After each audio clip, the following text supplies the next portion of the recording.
Alright, ready? Kayfabe Gimmicks! You know where to find us on Facebook! We're on YouTube! Fiction Entertainment, brother! YouTube! Fiction Entertainment, brother! YouTube! Fucking #1 Kayfabe Gimmicks podcast ever, so. How are you looking for?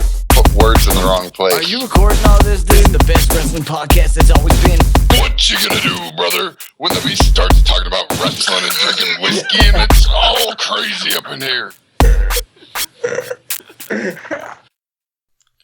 And this is Kayfabe Gimmicks, and I'm sNooVa. It's me. You know who I am. I'm not really going to say my name this time. I don't know who you are. Well, get used to it. I'm the black man living in your house. Are you a stranger? No. You're Midnight? Not going to answer that. So, how are you today? I'm hot, tired, little complainy, and hungry. So you feel like global warming is your problems? What? Global warming? Or do you feel like living in Florida is your problem? I feel like not eating is my problem. That would be my problem. I ate 5 pieces of toast, cheese on it. Toast with cheese on it? Yes. It sounds kind of delicious. I love cheese. At 5:30, it was delicious. At 11:45, it's not filling. I mean, okay. Okay. So, Battleground happened. it did happen. The draft happened. That happened a week before Battleground. It did. The first episode of Raw is done, and the first episode of SmackDown are officially out of the way. We have a Universal Championship coming. Ooh. Do you hate the name? Yes. I do. I hate everything about the Universal Championship. Because they took away the mystique and appeal of having the WWE Championship on SmackDown. We were talking about this a couple days ago, that SmackDown needed something to be must-watch TV. They did that, and now they're just making a newer, bigger belt to put on Raw. So you feel like the Universal title is going to outweigh the WWE title finally? Not finally, it's going to. That's what's going to happen. So basically what you're telling me is now a black man can hold the World Heavyweight title, or the WWE title, because it doesn't matter anymore? No. Oh. He can hold the Universal title, though. Because it doesn't have the company name on it. If it's bigger and better, does that mean we're being more progressive? No, because he's not representing the company. Oh. So, well then, how did you feel about the draft by now? I mean, I saw some of this stuff. I mean, it was whatever. Well, I mean, you kind of were whatever about this thing to begin with. Seriously. Like, if one of us was whatever about it, it was you. Definitely. I didn't think the brand split needed to happen. It was cool that SmackDown was going live, but, like, at the same time, you didn't need a brand split. But, whatever. I don't care. Well, minus the state of the Women's Championship and the Sasha. Tag Team Championship, I feel like this is a good thing for having 2 separate world titles again. I guess. I mean, you need to now, because it's a brand split. It's not just SmackDown being live. No, I mean, I hear you. And I feel like we need that anyways, because the title picture had gotten very boring watching the same 4 guys fight for 1 belt. I mean... And now you're able to build top guys as top guys across 2 belts, which means anywhere from 8 to 10 people is your main event now. So it's still going to be the same 4 guys, just on 2 different brands. They didn't really change much. There's just like 4 extra guys now. But they're on 2 different shows. Yeah. So it's still the same thing, just on 2 different brands. They haven't fixed anything. They just opened it up so 4 more people can now fight over the belt. Yeah. On a different TV show. Yeah. But it makes it more, like, do you really care to see them fight over their girlfriends or whatever? Or do you rather see them fight over a title belt? Because kayfabe is broken, we know they really have no emotional connection to this person. Just get on Instagram or Twitter and you can find that fuck out. So... I mean, that's partially true, but then, like, AJ married CM Punk. Yeah. But they were dating while he was in the company. All that stuff was storyline shit. But I think she was really dating Daniel Bryan at one point. I don't think so. I don't know how that works. Because Daniel Bryan and what's his name are really close friends. Who? Punk. I think they were in Ring of Honor together. I would hope they were really good friends. Bros before hoes? It's not like that. Don't call her a hoe. I mean, sure, her storyline had her doing hoish things, but that's the WWE for you. I hear you. How do you feel about the people who were called up from NXT? So we had Nia Jax, Yes. American Alphas. I don't really remember. I didn't watch the draft, so like you have to. Well, they didn't all get drafted during the main show. The only people who got drafted during the main show were American Alpha, Finn Balor, Nia, and I think there was a fourth one. Mojo Rawley. Didn't he? Mojo Rawley was during the draft, the supplemental draft. Oh, but he showed up at Battleground. He did show up at Battleground. So he was one of the 6 picks? Yeah. Mm. And Bailey got left behind. But Alexa Bliss. Alexa okay. Bliss also got drafted. So what, they went 3 chicks, 3 or 4 dudes because the tag is 1 pick? Yeah. I think so. Way to skate your own rules there, WWE. Carmella, Alexa, Nia. Yeah. Yeah, I think that was it. I could look this up, but I'm being really lazy. Whatever. Carmella showed up on the first episode of SmackDown. Mm-hmm. Like the first real episode of SmackDown Live. Without Enzo and Cass. And her gimmick does not work without Enzo and Cass. She feels like she belongs with them. She had the soft gear on or whatever? She didn't have the soft gear on, but she's like, I'm the princess from you're like the princess of New Jersey. And it's like, well... Maybe she'll get with Zack Ryder. I don't know. I mean, I would watch that. I like hype bros. I like Zack Ryder and Mojo. I guess. Do I pick Mojo over Shinsuke or Samoa Joe or... No, but you need people to carry the NXT Austin brand. Aries? But NXT's not supposed to be a brand. It's supposed to be a developmental. Is it developmental or is it a brand by now? Tell that to Finn and Sasha and all the people who helped build NXT into something that was actual watchable and exciting. That was their brand. I mean, NXT was watchable and exciting before it was supposed to the be mainstream developmental, found it. But the Chris Hero days are fabulous. They took their show and they made it their own, and they made NXT must-watch TV. So I would say that it stopped being developmental for them, and it became their show, their brand. I mean, specifically Finn. Finn definitely said he didn't want to leave until he'd gotten the title and held the title for a while. Yeah. I see where you're coming from. I just, at the same time, I feel like these are guys that would really benefit the main roster. The main roster could use some help right now. Yeah, but... Still could use some help. And as much as I love Shelton Benjamin... He's not going to help. He's 41. Yeah, all these old people. There was no mix of young and old on SmackDown. It's straight old people. Mostly, yeah. Dean Ambrose might be one of the youngest. Seriously, but he's not even that young. He's around our age, maybe a little bit older than us. And it goes in this weird thing, like, is this the next generation when Finn Balor's been wrestling for 16 years? Seriously. 16 years he's been wrestling. He's 34. Wrestling all over the world. And is this new generation with Seth Rollins and Dean Ambrose when Dean Ambrose first showed up in WWE in 2006? Hey, him and, Dummy Yeah, from TNA. Oh, God. I don't know. I love him. His name's Eli Drake. Absolutely hilarious performer. Like, he has the heel thing down to a perfect. Like, on TNA this past week, he's like, when I say dummy, you say yeah.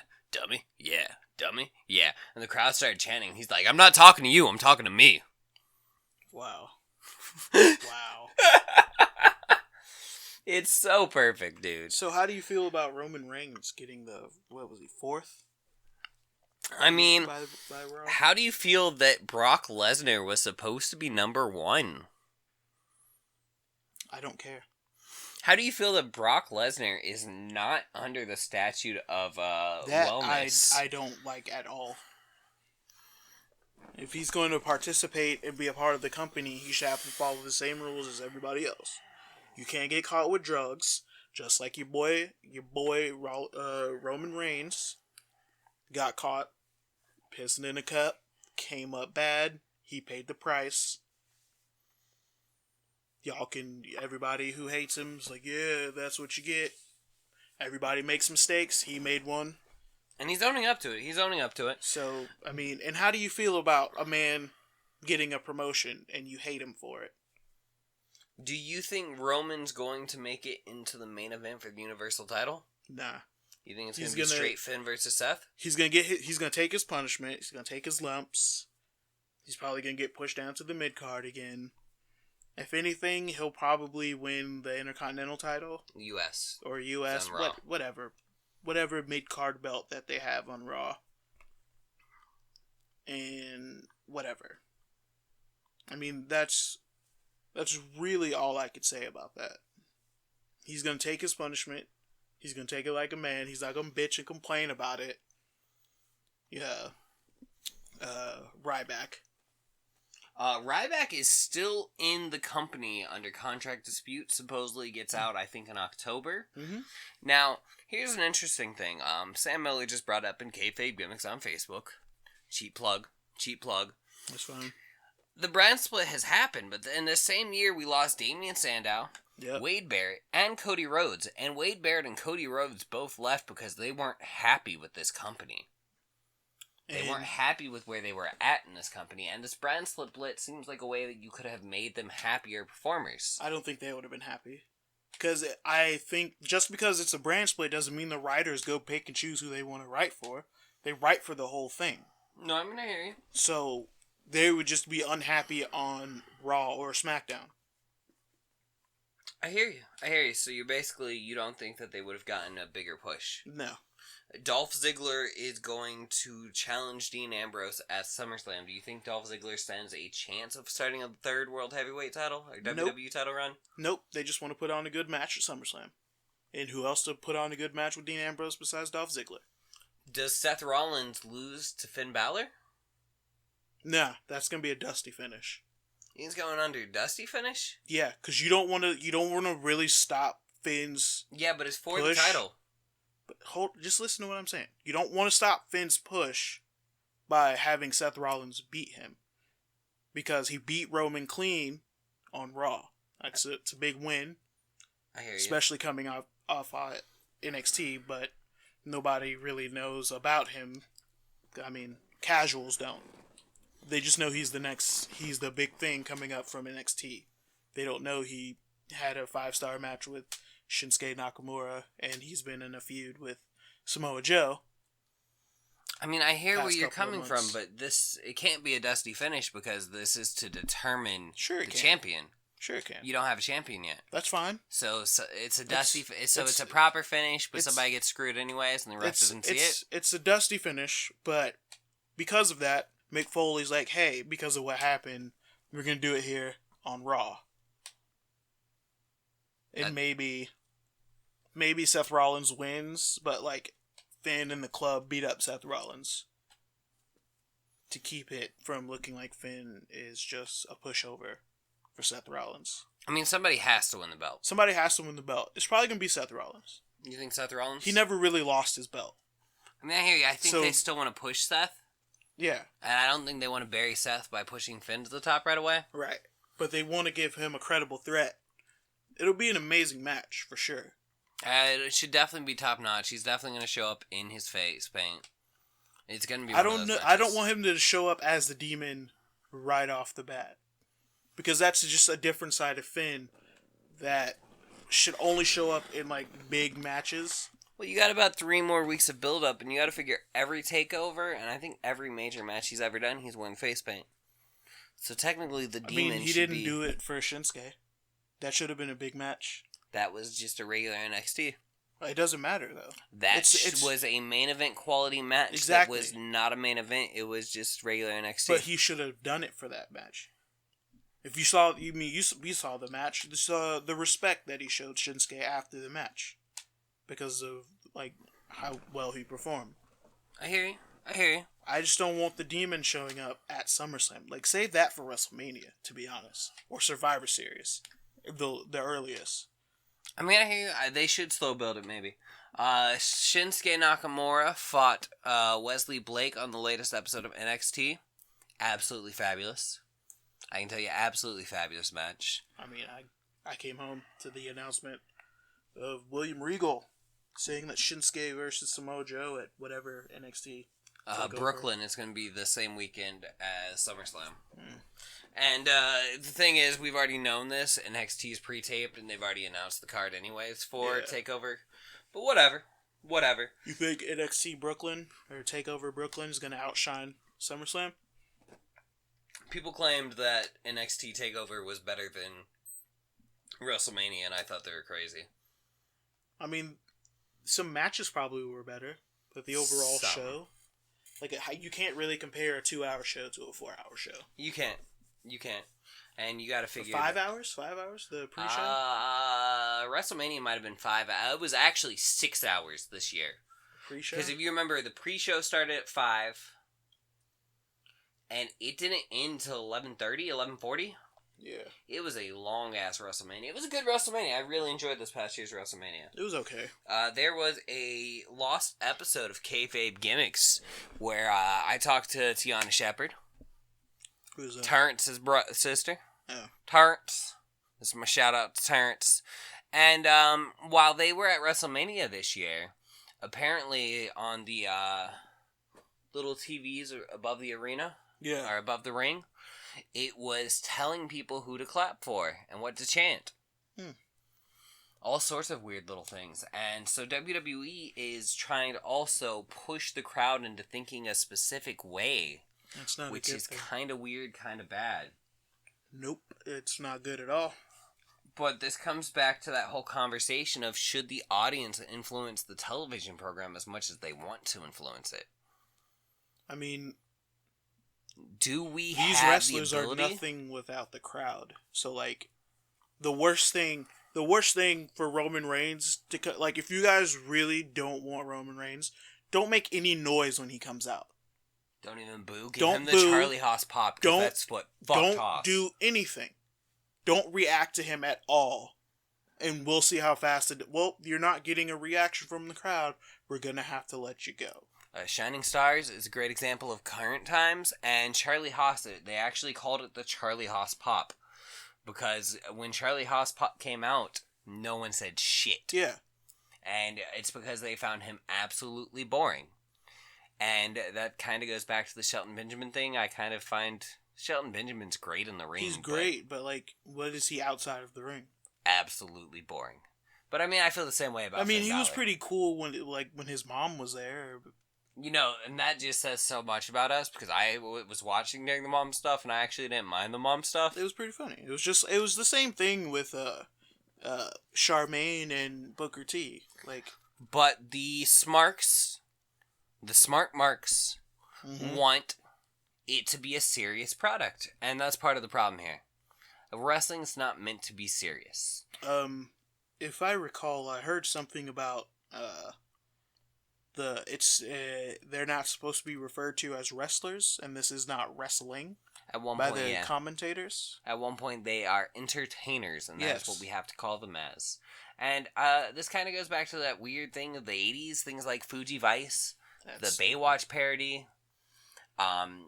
There's a lot of weird things in wrestling that were just kind of like, why is this happening?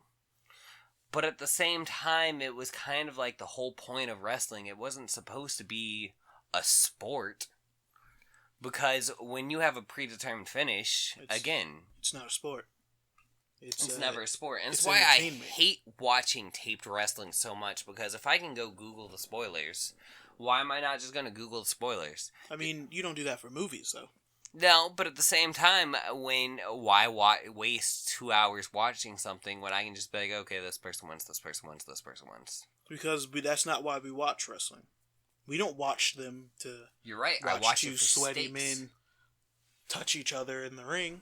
We watch it because of the story they can tell. I watch it for stakes, and in-ring storytelling is part of it, but a lot of it comes down to how they handle everything, including why they're fighting in the first place. And let's be honest, like, nobody rewatches, like, old shit on YouTube to watch. Like, I watch finishers, because, like, it's the best part of wrestling. Seriously. How to finish a match. There's very few matches that I fully watch over and over again. I don't watch any match over and over again. Orton versus Mick Foley, 2004 Backlash. Oh, the thumbtacks and shit. I love that match. That's one of those matches I've watched many a time in my life. I don't think I've rewatched an old match, like, ever.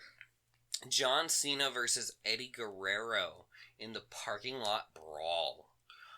Eddie Guerrero pulls out a lawnmower and tries to put it down on Cena. That's it's funny. Fucking amazing. Well, it probably had no blades on the inside. It's still funny. It was revved up. I don't know what the fuck was going on, dude. No, I mean, you can rev it up, but if there's no blades on it, there's no blades on the inside. Like, you could hear that bitch running, and it was one of those creepy-ass moments. It's a great match, though. But I understand where you're coming from. Like, why really watch this stuff? I mean, unless, like, there's, like, nostalgic reasons why, like if you Shane were, like, and if the this glass. was, yeah. But They're- you don't rewatch the whole match. You rewatch him getting thrown through the glass. No, I Like, feel you. nobody rewatches the TLC where Edge spears Jeff Hardy off the gold belts. You rewatch that spot. But unless, like, that was, like, your first pay-per-view, and that was, like, the first match you saw, like, then I guess you would rewatch the whole thing. Yeah, I mean, sometimes you rewatch it just to see some of the technical aspects, but at the same time, I completely feel you where you're coming from. I can tell you that the third episode of the CWC came out, and Zack Sabre Jr. versus Dukes, absolutely amazing. Oh, yeah, I went to my room on that shit. But at the same time, I'm still stuck watching the CWC going, not super as excited as I should be. Because it's not exciting. It's not, but there was some great technical wrestling on the third episode, I will give it that much. There's no stakes in it. There isn't. There's no real, like, oh, I really give a fuck. I can't wait for the finale. I don't care. Well, the finale's gonna be live. So what? That interests me. There's still no stakes. We just determined that there was no stakes. You're right. It's like watching the Super Bowl, but like no team is gonna go home with the championship. And maybe this is why I like watching live wrestling versus taped wrestling. When you're watching live wrestling, you never know what might happen. You never know when Kevin Dunn's gonna meet the crowd. You never know when a major botch is going to happen and Sami Zayn almost breaks his shoulder again. And you never know when, all of a sudden, like, time gets frozen and Jerry Lawler busts the fuck out of Sid Vicious's knees and shoves his... Did you I never got to run that joke. Imagine all the gravy coming out. Oh, the gravy. The gravy's everywhere. Yeah. But, like, seriously, Jerry Lawler froze time. He's a magician. And he's the one who broke Sid Vicious's legs. With the barbecue sauce. He put it on the turnbuckle. With some JR's barbecue sauce. He put it on the turnbuckle. Yes! Said, I know how I'm going to get rid of JR forever. I can tell you one of my favorite moments in wrestling is listening to JR yell, "Oh my god, RoboCop's here." What? Yeah, dude. WCW. And that's where it all comes down to. I need a little bit of cheese factor in my wrestling. It's okay. I don't. You want it to be completely serious? Nah, I don't need cheesy, but, like, I don't watch wrestling because it's cheesy. Like, I want to have fun. Yeah, I want to have fun. If I want to watch cheesy shit, I'll go watch a cartoon or something. I mean, I hear you. So, that is the current state of the WWE. American Alpha not being on the first episode of SmackDown Live seems retarded as shit. Yeah. For what? Who are they going to wrestle? What tag teams are on SmackDown? The Vaudevillains? And the Usos. And a couple others. Two tag team nobody likes. There's some other tag teams there. I forget who. I think Breezango's there. Yeah. Another tag team nobody likes. And Mojo Rawley and whatever. The point is, this was your big NXT draft. It was. You had It's Carmella, Alexa so big Bliss. that they were on the... I don't know. Carmella, Alexa Bliss, and American Alpha. And the best you got out of any of that was Alexa Bliss talking, which She good on the mic? stabbed me in the eardrums. I hate her voice. And Carmella, who just made you go, she feels like she should be with Enzo and Cass. Because she hasn't changed her character at all. I mean... But it doesn't really work in singles competition as a character. You know what I mean? And if it did work in singles competition, she should have been there on Raw, where Enzo and Cass could at least show up every once in a while and they could have interactions. Even if she's not their valet and she's not, like, she's involved in the title picture, that's fine. She still kind of fits in with them so well. You know what I mean? What are they going to do for the women's title picture? Well, see, that's that weird thing. WWE needs to do something with SmackDown. I mean, does SmackDown need a women's title and a tag title? I figured the tag titles would float. That would require having New Day lose it, and then you're never going to have title reigns that last as long. You could, because they could only change hands at one of the big 4 pay-per-views. Yeah, unless they change in between. Here's the problem with the big 4 pay-per-views. August, November, January, April. Mm-hmm. It's what, 3 or 4 months in between each one? Well, I mean, from April, you got May, June, July. It's only 3 months since WrestleMania. Yeah. I guess it's only been 3 months since WrestleMania. It feels like there's a long pause in between all this. You know what I mean? It's because, like... Maybe it's because I don't got really... hit with 2 pay-per-views in this, and like, right after... Because it was WrestleMania, then 2 weeks later it was Payback. Well, here's the thing. Right after SummerSlam, we already have Backlash announced as the first SmackDown pay-per-view. And it's 2 weeks after SummerSlam? Yeah. I mean, there's no time to build a story there, but they're going to take whatever happens from... And we know John Cena's not going to be there because he's wrestling a house show in Shanghai. So we have these problems already. And I don't know how to fix them yet. I don't. We are obviously getting into brand pay-per-views, which is kind of nice, right? Not really. No? No. Oh, I mean, I can see where you're coming from there. Because, like, I mean, every pay-per-view should be... It should have... It's not going to, and it doesn't make any sense. But, like, there should still only be one pay-per-view a month. I mean, I feel but half of it should be devoted to SmackDown. The other half should be devoted to Raw, and maybe 1 or 2 matches of a little bit of bragging rights to see who wins the pay-per-view, like on the pre-show. I mean, I kind of see where you're coming from to keep that sense of competition alive. Right. All So the time. when we get to Survivor Series, when it's inevitably going to be SmackDown versus Raw to see who wins Survivor Series, because that's what's going to happen. It's about 4 months away right now. We're about to enter August. 4 months away, 4 matches. Each faction could go 2 out of 2 leading up to Survivor Series. See, that's the thing, though. So between Survivor Series and the Royal Rumble, there's only 1 month. And so here's my question for you. Survivor Series could be at the end of November. September. It's normally in November. I know but it could be. I don't know. We'll see if they change it. I have a question for you. How often should there be a draft? Once a year, like every other draft.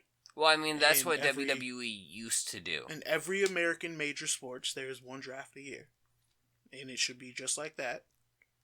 Should there be a trading period then every once in a while or something? Yes. There should be a trading period. There should be kayfabe firings and kayfabe picking them up. That used to happen a lot. I Quit matches were kind of one of those ways that we used to do that. But not I Quit matches, just Daniel Bryan looking at, let's just take Dolph Ziggler. Mm-hmm. Dolph Ziggler, from September to November, you went 7-15. Mm-hmm. It's not good for business. It's not good for SmackDown. Gonna have to let you go.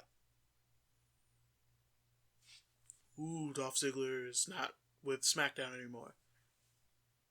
we see on Raw, maybe like an hour in, we get a phone call like, "Hey, where are you in town right now? Can you come meet me at the stadium, arena, whatever? We'll talk." It's Mick Foley and whatever her name is. Steph. Yeah, Stephanie. They meet up with Dolph Ziggler, maybe at like a Starbucks or something random. And it's like, "Hey, we saw that you were let go. We think you're really talented, and we're gonna put you on like a 10-day contract. We're gonna rate you on your performance, and then we'll go from there." A couple of weeks later, they cut back to Dolph Ziggler. He's like sitting in the locker room, like maybe he's lost a match, but he put on a really good match, or he got interfered. Whatever, it doesn't matter. He's in the locker room. He's a little scared. He's like, "Oh man, fucking done here, probably," or something like that.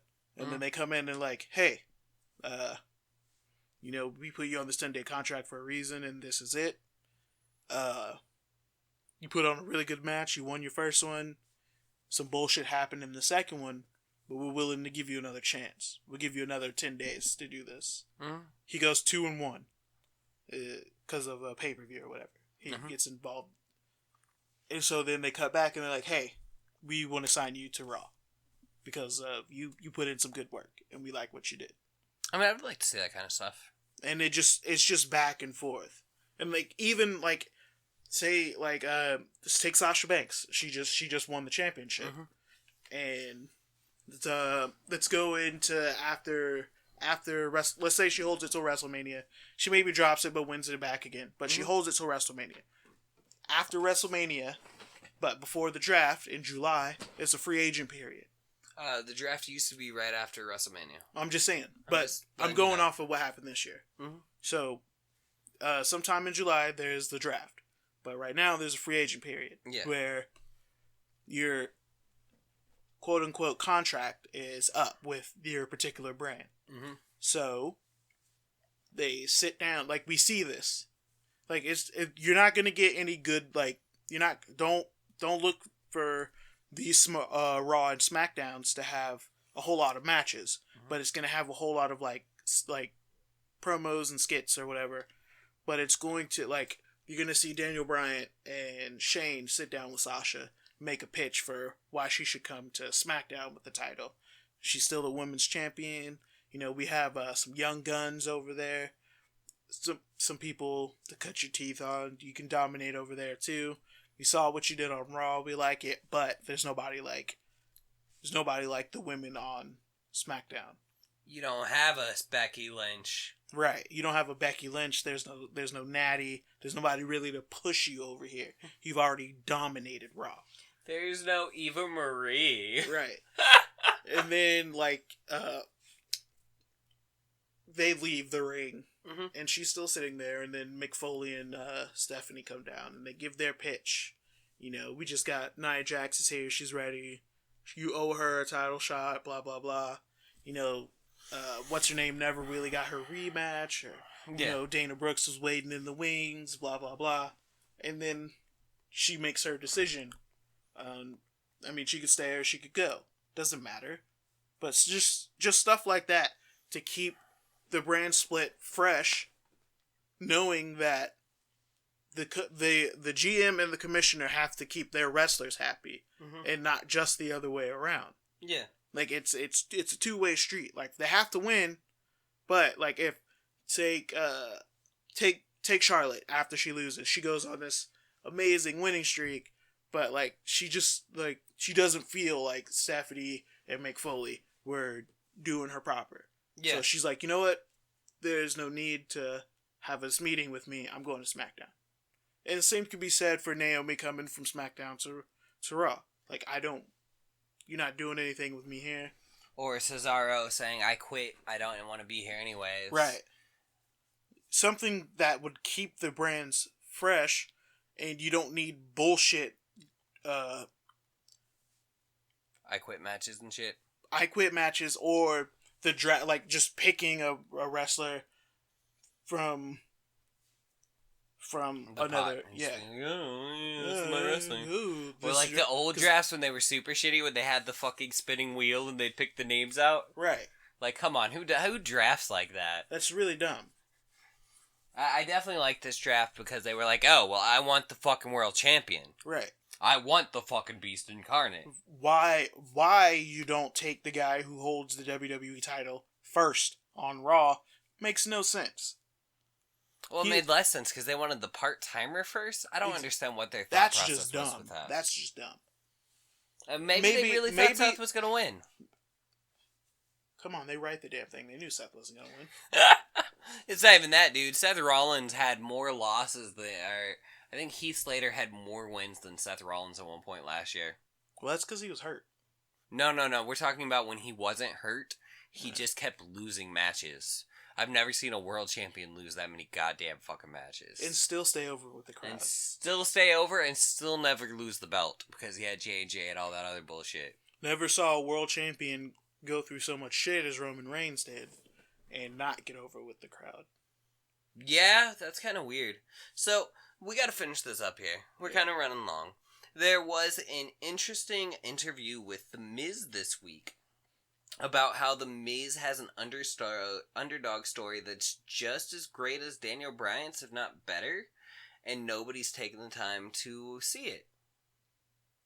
Bro, you're on reality TV. No one gives a shit. But, I mean, at the same time, I kind of feel him, because, like, come on, let's be realistic. The first time you saw The Miz, did you really think he was going to make it to wrestling like he said he was going to? No, but you've heard me say that no matter what The Miz does with the rest of his career, it's cool that he made it. Because his first day in the house, he said he was going to be in the WWE. Here and he is. He succeeded. Well, that's what I'm saying. He's definitely has that really good underdog story. Like it's not an underdog story because he did what he said he was gonna do. He set a goal even when he got in like to training and shit, people still didn't think he was gonna go anywhere. That's fine. Triple H thinks the same thing about everybody coming out of Ring of Honor.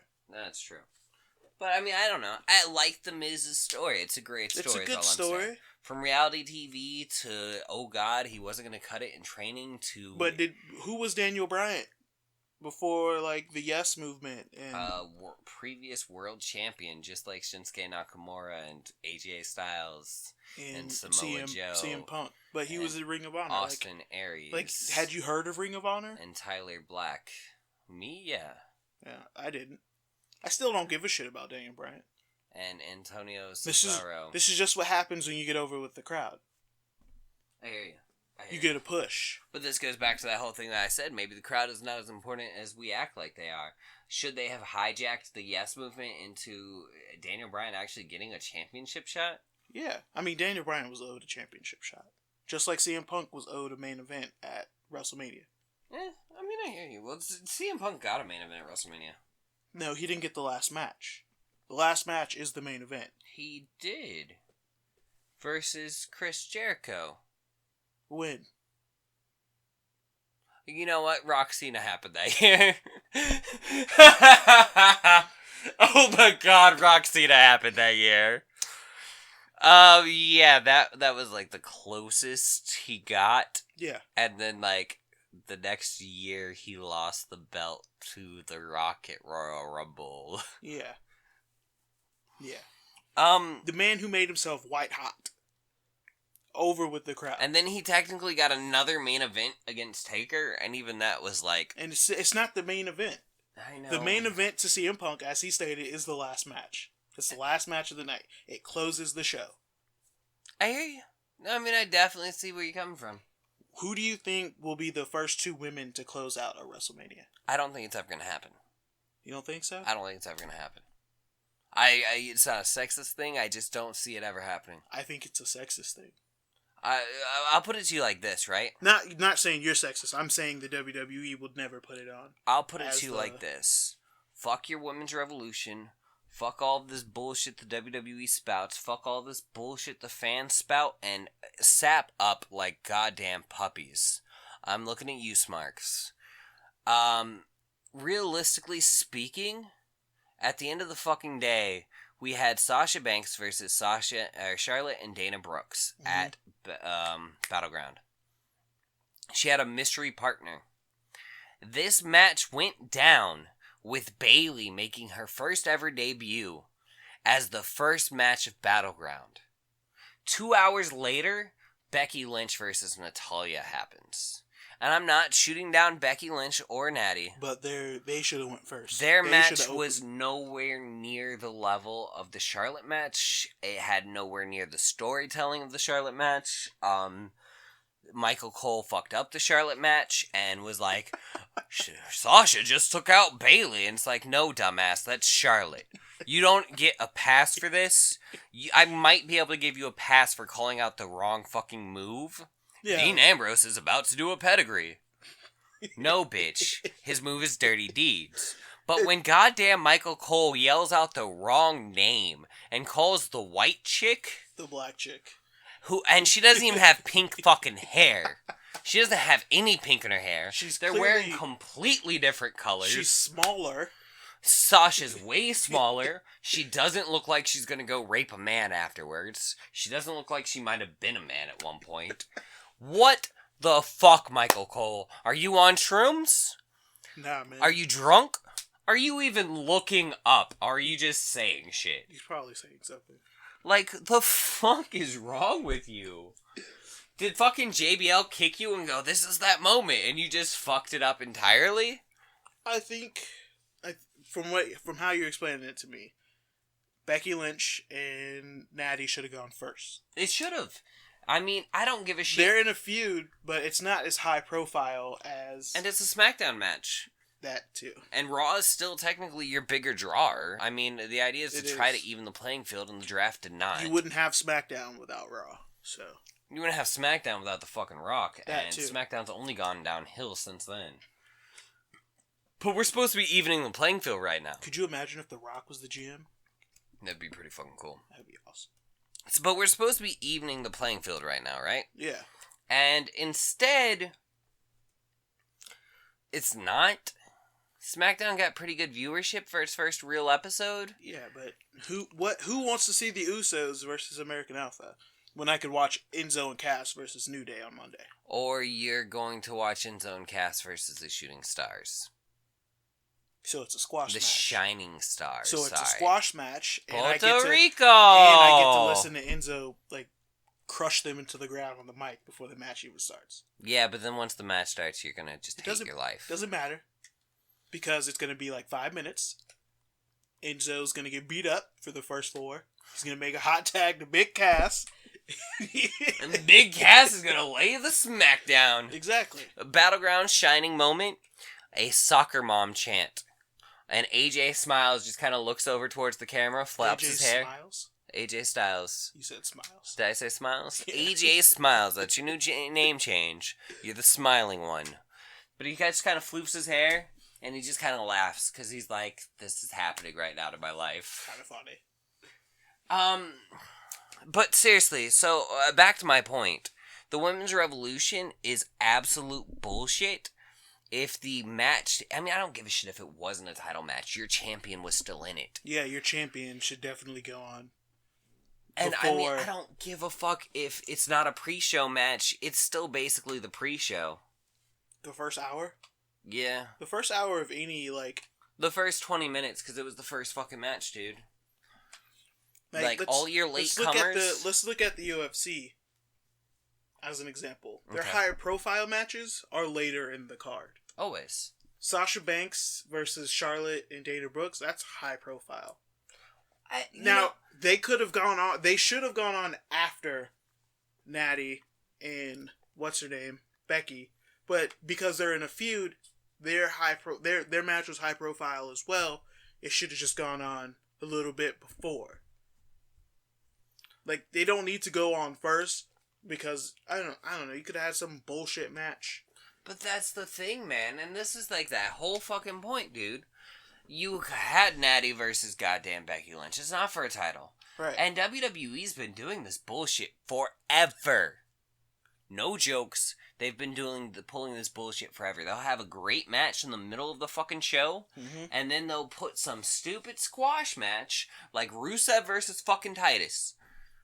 Rusev versus Titus on Father's Day, where we're going to make Titus lose in front of his kids. Yeah. And it's literally right between the main events. Mm-hmm. You know what I mean? Like, the two highest profile matches of the night. The only reason it happened right there is because Rusev was the U.S. champion. If he wasn't champion and they were just in a straight feud, that would have went on first.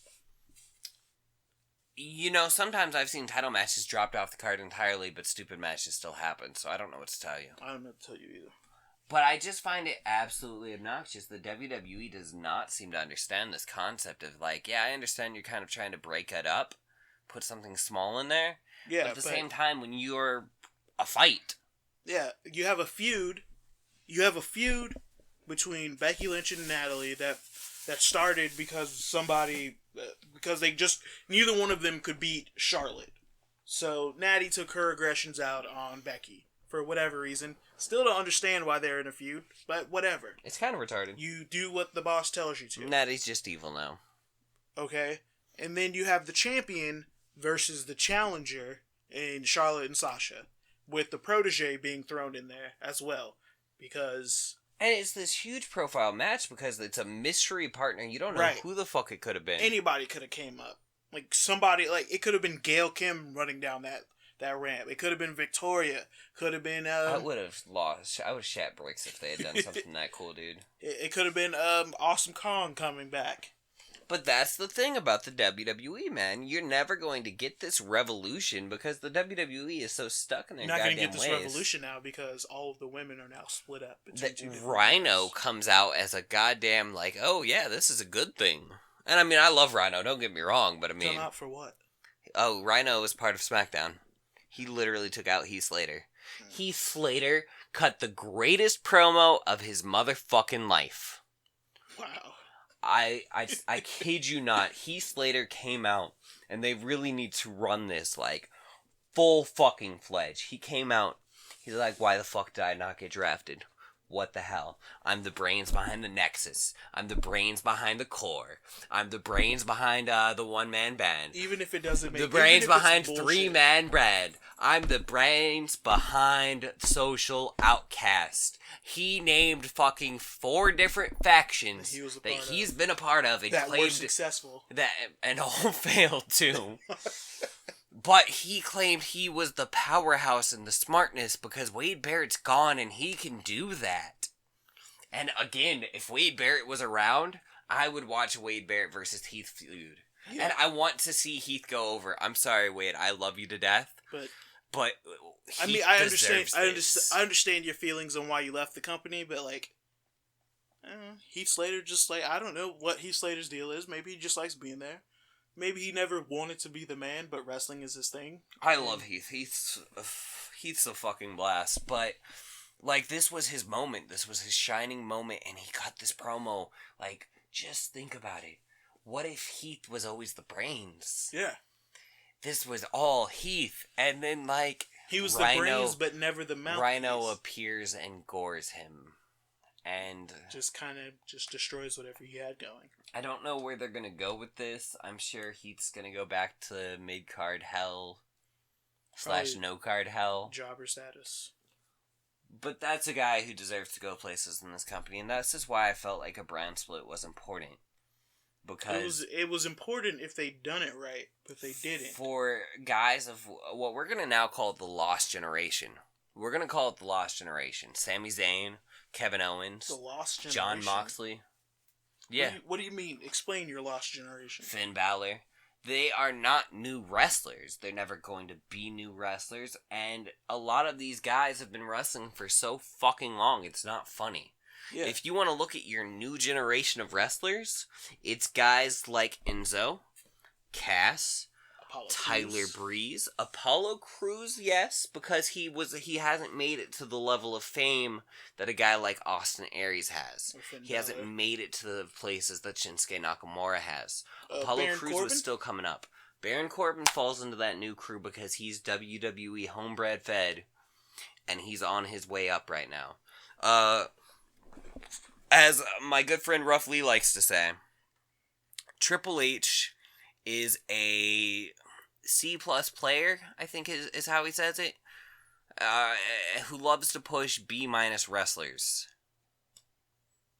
I think that I'm probably fucked this up. But he has A plus eyes because like his protege is Sasha Banks. His protege Baron Corbin. I mean, look, you're not gonna bat 1,000 every time you're up at the plate. I mean, I hear you, but here's the thing about the draft, right? This is the thing that people didn't catch on to. When Baron Corbin got drafted, Michael Cole shouts out he's going to be a future world champion. Baron Corbin's on that list. I'm pretty sure that Michael Cole would have shouted that out if you got drafted. He didn't say it when Finn got drafted.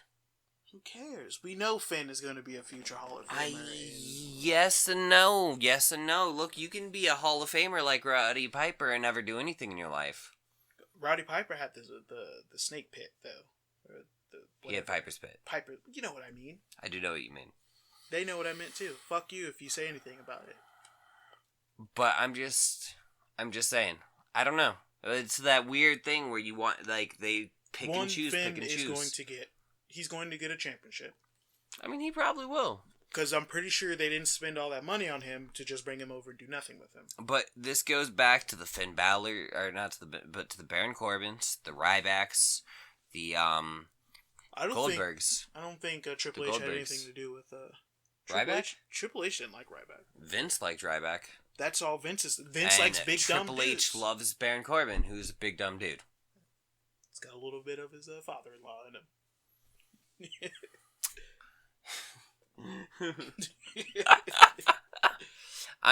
This is where we're at in wrestling, and it's weird. But, so this lost generation exists. Yeah. And we can't really consider these guys. I wouldn't call them lost. I would call them, like, guys that made it big somewhere other than the WWE. Like, they made the WWE take notice of them because they were somewhere else doing it big. I mean, I hear you, but you have to look at this real problem, right? The problem about the lost generation is they are all too old to carry this for 10 years. They're not. They're too old to carry this for 5 years. They're not here to carry it.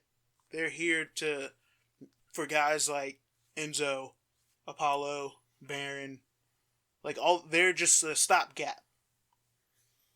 But because they didn't have that in between the Attitude Era and the New Era. I mean, we have the Ruthless Aggression Era, but like guys like what's his name? Like they all made it big out of that. There's no stopgap from The Rock leaving to John Cena rising and being as popular. Like there was no stopgap from.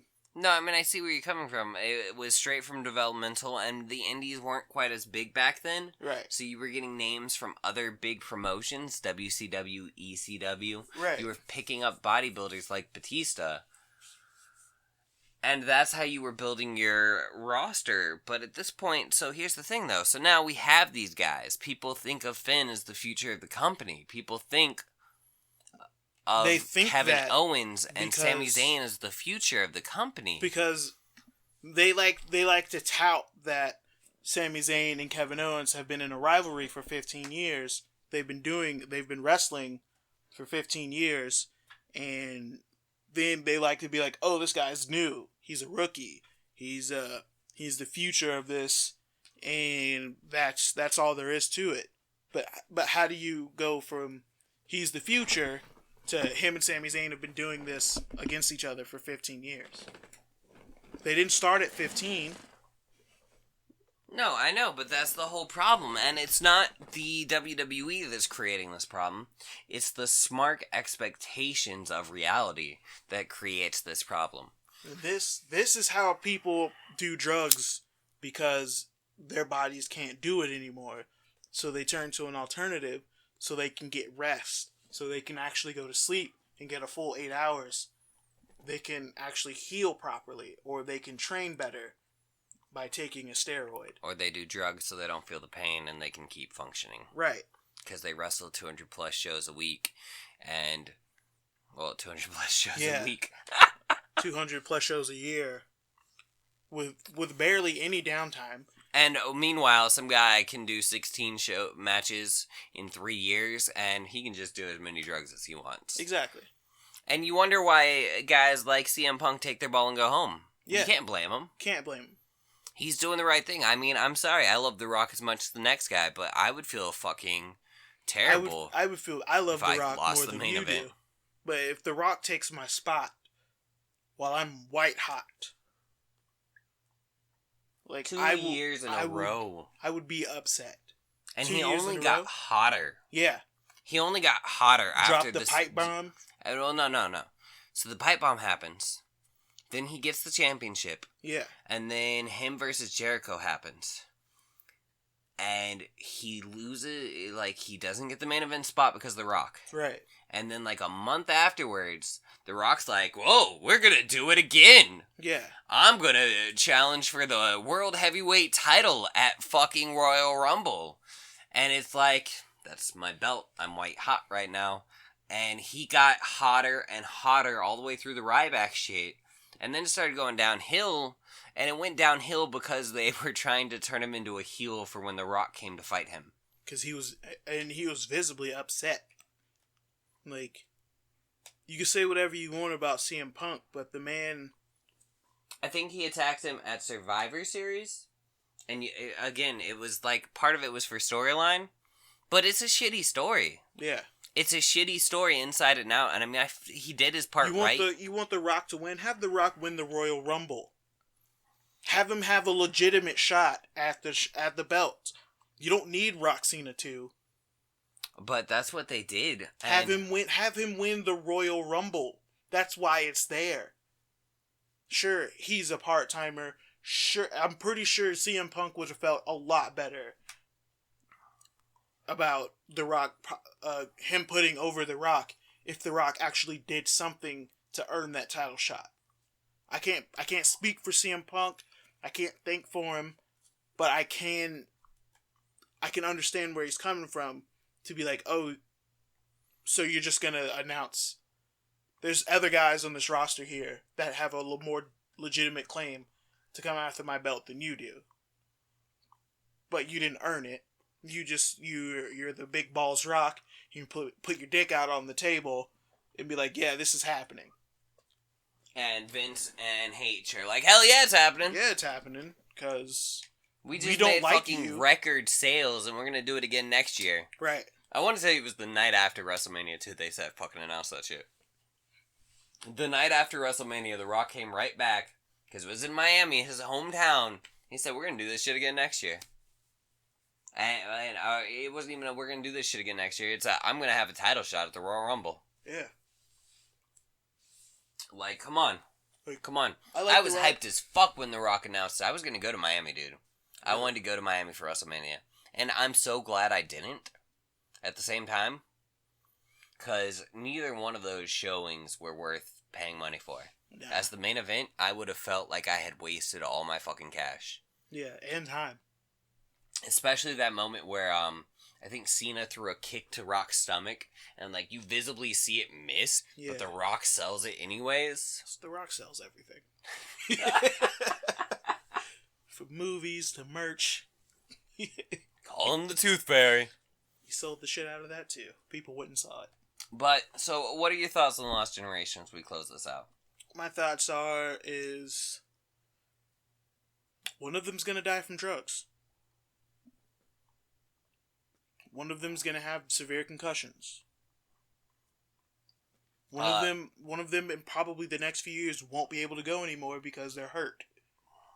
AJ Styles? No, he's probably just gonna quit. I mean, he's getting up there in years. He's like one of the oldest of this Lost Generation. Yeah. Finn Balor's getting up there really old too. Yeah. Corey Graves is an interesting one because Corey Graves is part of the new generation. He's the future generation, except he had the concussion problem, and now he's announced team. And they put him on the worst spot, because, like, where's the best place to get a concussion besides on the fucking announce table? Oh, I mean, it's definitely a great place to get a concussion. When they fucking dive and don't catch each other. Well, no, apparently the best place to get a concussion in the WWE is in the ring from the referee. Just ask Sasha Banks.